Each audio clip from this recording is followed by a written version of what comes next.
If we could ask you to take your seats, we're going to begin momentarily. Thank you.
Good evening and welcome to St. Thomas Church. We're happy to have you this evening.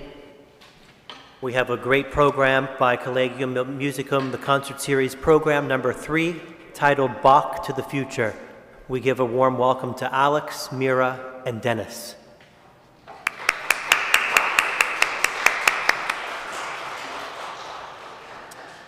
Good evening, everybody. I'm Alexey Yevtikhovich. I'm a president and artistic director of the Collegium Musicum nonprofit organization.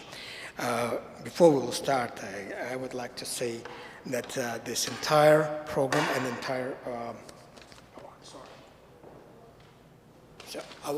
this is concert number 3 in the concert series of the Collegium Musicum at St. Thomas. So the grant funding has been provided by the Middlesex County Board of County Commissioners through a grant award from the Middlesex County Cultural and Arts Trust Fund, program funded by Middlesex County, a partner of the New Jersey State Council of the Art. Without their generous support, this program will not be available, so we are really thankful for that.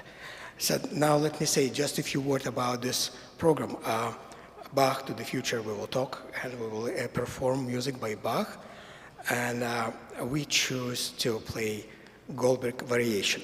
But instead of playing traditionally from beginning to the end, there's all 32 pieces of music, which would take us probably almost 2 hours. So I decided to divide this, great, fantastic piece on several parts, and we will talk about secrets, the messages, the numbers, the technique which Johann Sebastian Bach used in this particular piece, great piece of music, as well as in his other pieces. We will talk about his portrait, we will talk about canons and the arts of fugue and the St. Matthew Passion. So we'll talk a little bit, and hopefully we can even solve one big puzzle which Bach sent to us. So let us start. There's no reason to talk about music by Johann Sebastian Bach without playing and hearing it. So let us start, and let me invite my great friends and colleagues. Dr. Mira Kang on the cello. Let's. And Denis Krasnokutsky on the viola. And myself, Alexey Yevtikhovich, on the violin. So let us start from Goldberg Variation.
So, actually, it's very difficult to talk right now after music by Bach.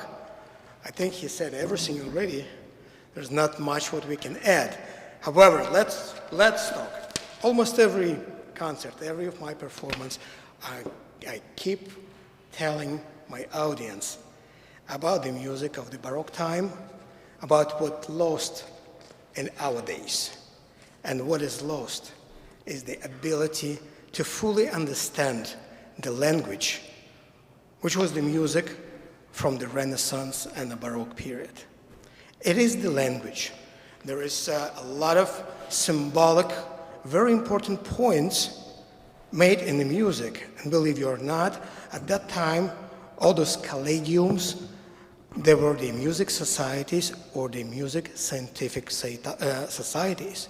And they've been thinking about how to make music better and what are the rules and what are the punctuations by which rules the music can be created and should be created for the one and very important goal. That goal would be going to the perfect unity, to the perfect proportions, to better glorify the God, especially in the religious music. And that's why, actually with the time, with the Romantic period, 19th century, 20th century, somehow our civilization at this point kind of lost ability to fully understand the music, that language. Yes, we are using music as the enjoyment, as something else, as the background noise, as a very good companion for the advertisement on the TVs, and anything else. Wonderful elevators, music, everything. That's how we understand the music right now, unfortunately. Unfortunately, we cannot find the important points and do the references to the meaning of those points. So, and that's the purpose of today's concert and kind of lecture and my talking, to reveal some of those big points. First of all, let's talk about the symbolism. The symbolism of the 16th, 17th, 18th century, which started, actually it began from the Greek and Roman Empire and all the way through the period of the Renaissance and the Baroque, and all the way through the Enlightenment period. A lot of symbolism, especially when it's connected to the religion. So there's so-called sacred numbers. And I just made the writing, just a few of them. That's what's very important to understand, and because we will understand how the music was built, and especially by Bach. So just a few numbers. Number 1 symbolized the God and the unity. Number 2 was symbolizing the man and an eternal word. So the God Son, he was the second person in the Trinity. Number 3, that's the holiest number, that's the Trinity itself. Number 4 was corresponding to earth and the entire world. Number 5 had the meaning of the mankind. Number 6, one of the most important numbers, that's the number of the completions. And the number 6 is the combination of number 1, number 2, and number 3.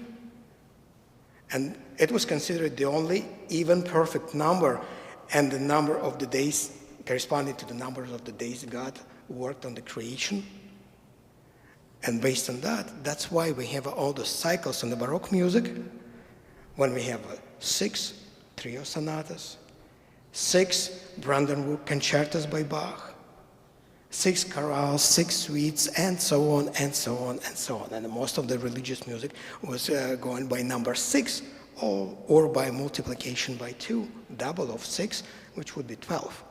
12 Concerta Grossa by Handel, 12 Concerta Grossa by Arcangelo Carelli, 12 Concerta Grossa by Telemann. I'm giving this example right now just to justify these thoughts because that was in many countries. It wasn't only in the Saxony, in the Lutheran Germany. It was not only in Italy, in the Catholic Italy. It was in France, it was in the Netherlands, it was in England, it was everywhere. And the listeners, the people, they understood those numbers. So let's go for the next one. Number 7. Very often it's there by the number of the, in the oratorios or in the cantatas, number of the parts, 7 parts. What that symbolized? Holy Spirit. And this is the combination of Trinity or holiness and the world, the earth.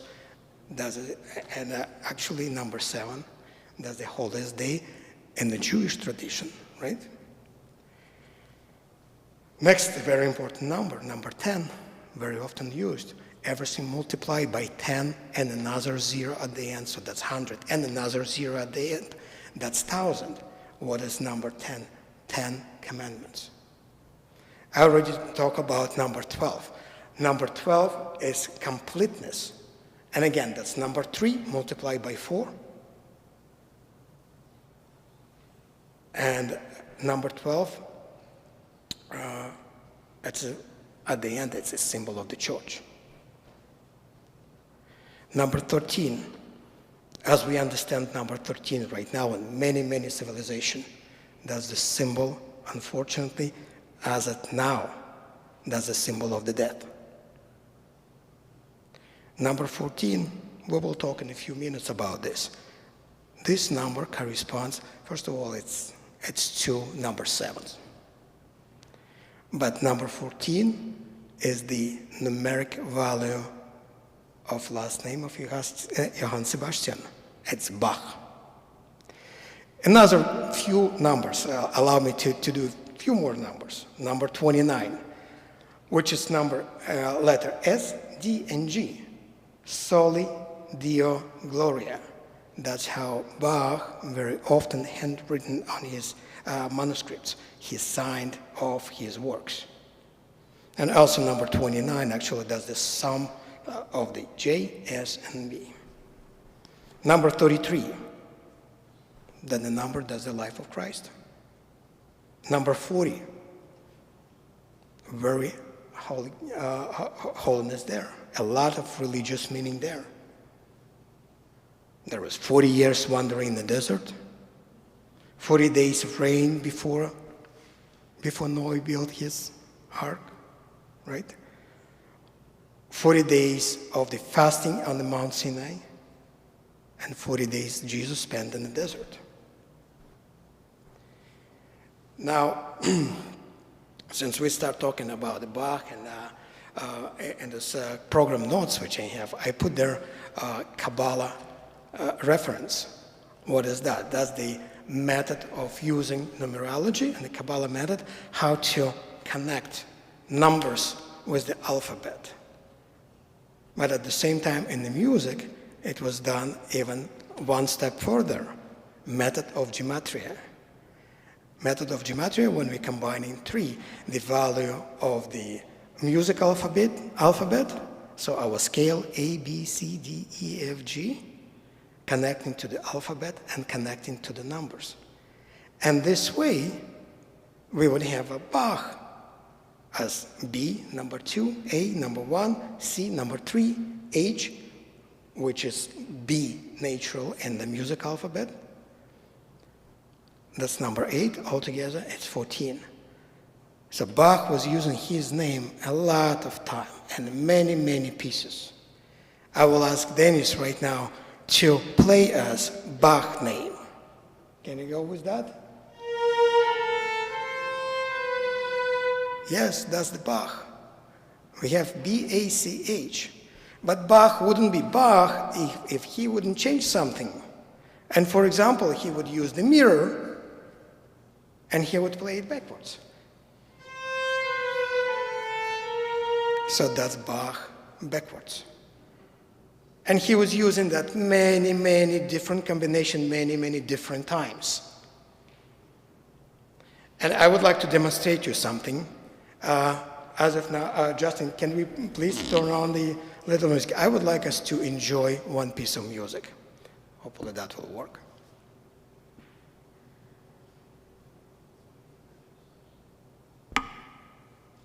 Yeah, right there.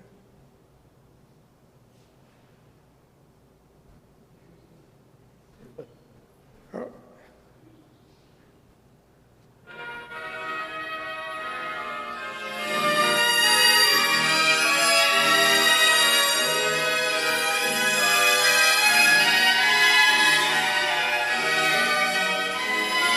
All right, let's stop here. Did anybody hear anything here other than very first, the beginning of St. Matthew Passion?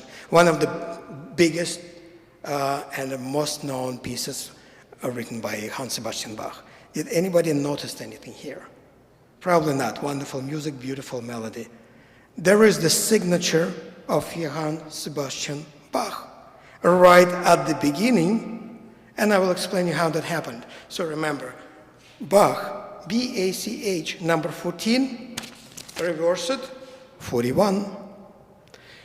J.S. Bach, doing the summary, number 41. Now, in this wonderful piece, right at the beginning, very first entry of the St. Matthew Passion, the basses, the cello, staying there, and they starting boom, boom, boom, boom, boom, boom, boom, boom, boom. Oh my God, bum, bum, bum, 41 times. They play in pizzicato, plucking the string, 41 times until they will change to the next note. So now let's listen again, and now you will hear that signature by Johann Sebastian Bach. This 41, J.S. Bach, right at the beginning of St. Matthew Passion. Nobody could notice it. Maybe a few musicians just saying it like, oh, nice job, Johann. I understand. But most likely no one even noticed that. That's something what Bach left to us. So 300 years later, we're just discovering something. Oh, it's there. So can we listen to that again? And we can see, and now you can visualize what I was just saying.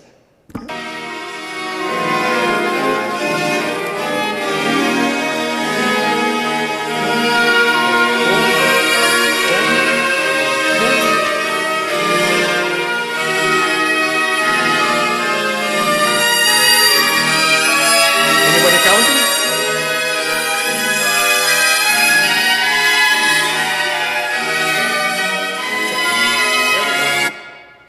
41. It's right there. Amazing, right?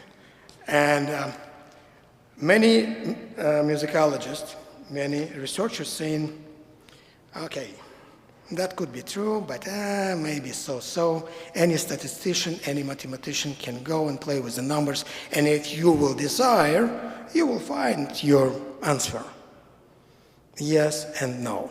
I'm working in the computer world in the past 25 years, and I strongly believe in the power of the numbers. They have one good quality. They truly don't lie. When you see the numbers, it's just right there. I can give you many, many more examples. Many, many more examples of Bach using the numbers, using his name and the other names, the names of his son.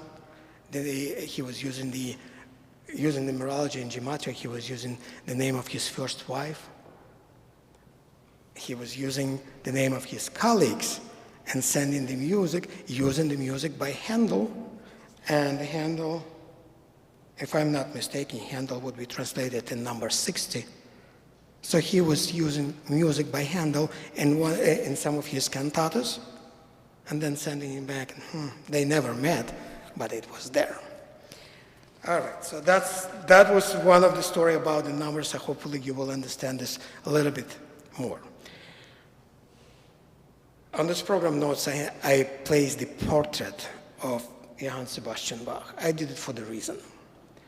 Again, about talking about number 14, the Bach allowing this number for some reason. That was his number. And this portrait, that is 1746 Haussmann portrait. And there were only two portraits actually made in a lifetime of Bach. So that's the real portrait. It was created for the reason Bach received the invitation to become the member of the corresponding society of the musical science. In Leipzig, his former student, Mitzler, created this society and sent the invitation to Bach. Now talking about Bach numbers. Bach was awaiting until his turn to become a member of this society would be 14. Now, to get the entrance to the society, the requirements was mandatory. Supply the portrait and supply the musical piece, or some kind of scientific work. Bach did it in one shot. He just killed 2 birds, or multiple birds. So in this portrait, you can see he's wearing his best wig. He's wearing probably his best coat. A little hint there. There are 14 buttons on that coat. If you will count it, it's on the one side. So there's 12 buttons on the one side and the 2 buttons on the sleeve on the left hand. Exactly 14 buttons. That's just a little detail. But over there on the portrait, Bach holding a piece of paper. And that's a piece of music. And in traditional portraits, we probably can see some Jellyman, the composer, would probably look at the piece of music like that. Not with Bach. He's showing it like this. To you, my dear friends, please take a look on this piece of music. And that was the puzzle, the scientific work, which Bach supplied to the scientific society. Yeah, corresponding society of music science. Solve my puzzle. That's the famous, now it's famous, triplex as 6 voices. So we will demonstrate you right now this triplex, this canon, how it was sound. So you can see on the next page, there are the 3 lines of that canon. So 3 melodies taken from 2 other composers who were members of that society, and the third one, the bass lane. That's actually the lane from the Goldberg variation, which we just heard. Mira, could you please play this bass lane? And that's actually the lane from the canon.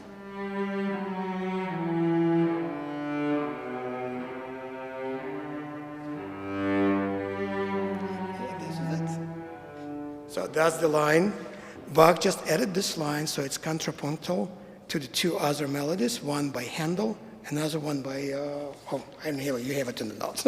So he put it in, but he named it triplex as 6, triplex for 6 voices. Where are the 6 voices? Where did they go? So that's the puzzle. And these days, in the 300 years, yes, we've been able to resolve it. We will try to resolve it right now. There are many combinations to do it because there's a perfect match, and that's the genius of Bach. You can play those voices backwards. You can play it, mirror it. You can play it in many different combinations, changing the keys, and they will always match. And mathematically, this canon could be solved in about 480 different versions. So we will show you just one of the versions.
Can we solve this puzzle altogether?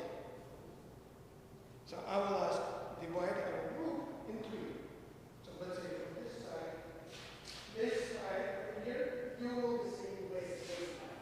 So your place comes up somewhere in the middle like that, or audience like that.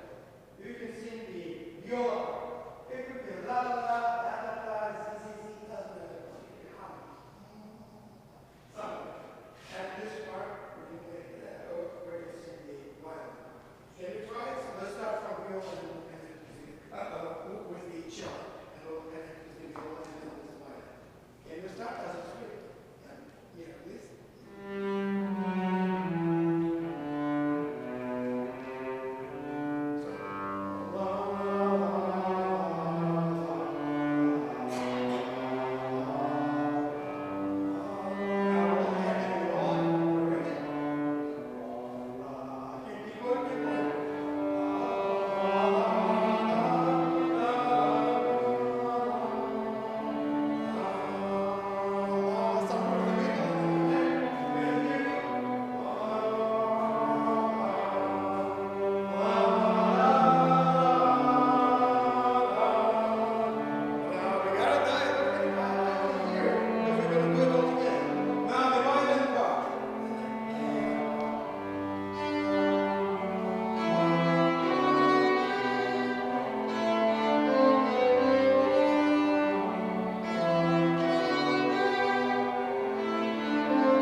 just a few more words. Let's stop talking and go more with the music. But I would like to say just a few more words about the Goldberg variation. Let's consider it one of the jewels of the Bach works. That was one of not so many published works in his lifetime. So you got the story, how it was created, this wonderful, fantastic music, and there are many purposes of this music. You can study it, you can practice on the keyboard as it was created originally for keyboard. You can even go asleep with this music, maybe that was the original design. But there is some uniqueness in this music. And the uniqueness in that music, because it's as close as you can imagine, built in the theory of the perfect unity, of the perfect proportion 1 to 1 to 1. And let me explain you how it works. This piece is the area and 30 variation, and then at the end, the area repeats again. So we have 32 numbers in this whole piece. Each of these pieces, each of this variation, built out of the melody of the main theme and the bass line. So there, without the repeats, if you will calculate the bars, the measures inside this piece, there are exactly 32 measures in each of these 32 pieces, 32 by 32. And on top of it, the line of this bass line, it is 8 measures, 8 notes, exactly 8 notes in this line. So Bach was using it identically to build the number 32 notes of the bass line. So we have a triple of 32, 32, and another 32. So I found this very, very interesting, and not that many musicians or musicologists or researchers really pay attention on that. But as I said previously, the numbers, they don't lie. It's right there. And maybe that's one of the other reasons why this piece of music is so popular. It's so pleased us to listen it, and it's so playful, it's so beautiful for us to perform. Now, we would like to play another piece of music and talking about Bach going to the future. The legacy of Johann Sebastian Bach didn't disappear with his death. His music was rediscovered again in the 19th century and became more and more popular. And many of composers were learning from his music and creating and following his steps. So we're gonna perform right now, we attempt to perform right now the fugue by Belarusian-American composer Eugen Magalev. So we will try to play his fugue, and I don't know if that's a coincidence, but I think when I mentioned this program will be presented to public, Eugen sent me the piece of music and said, I have a fugue too. Maybe he composed it specifically for this concert. I don't know. We will ask him later. So let us try.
Thank you.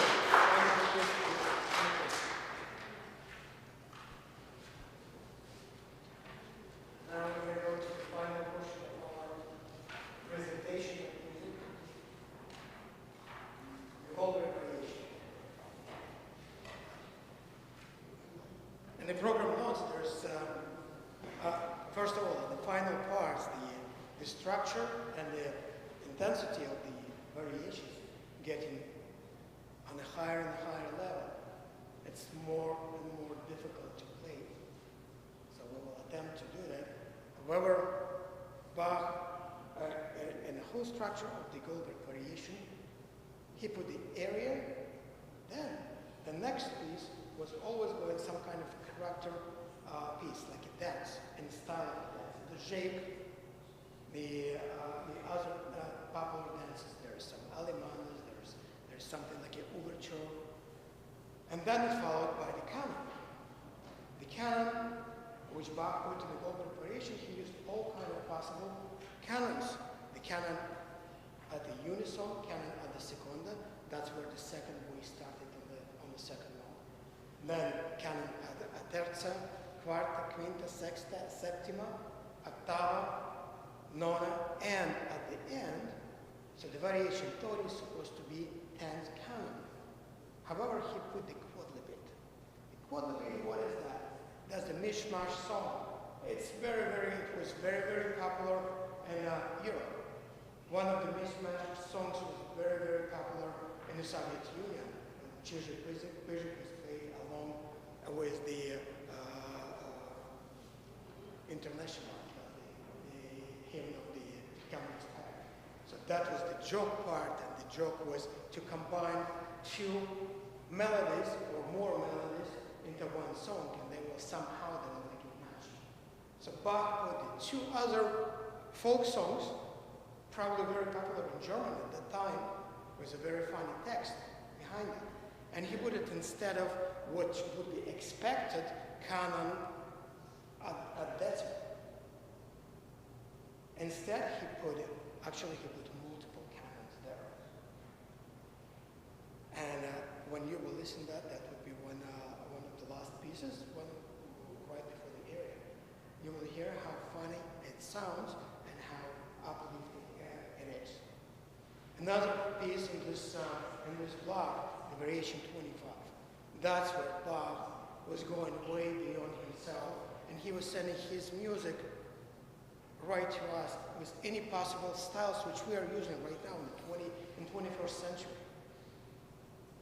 And that variation, you will hear elements of Mozart and Chopin and some romantic, and even more music by the expressionists. That's what I hear there.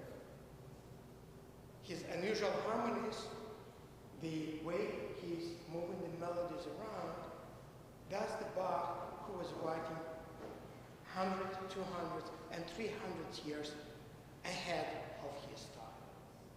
So let us play the final 5-6 variations from the book.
see you didn't fall asleep as it's supposed to be.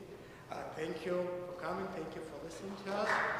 Our next concert will be December 11, when we will celebrate the holiday season with the music by Bach, Corelli, and Beatles, who will go baroque. See you December 11.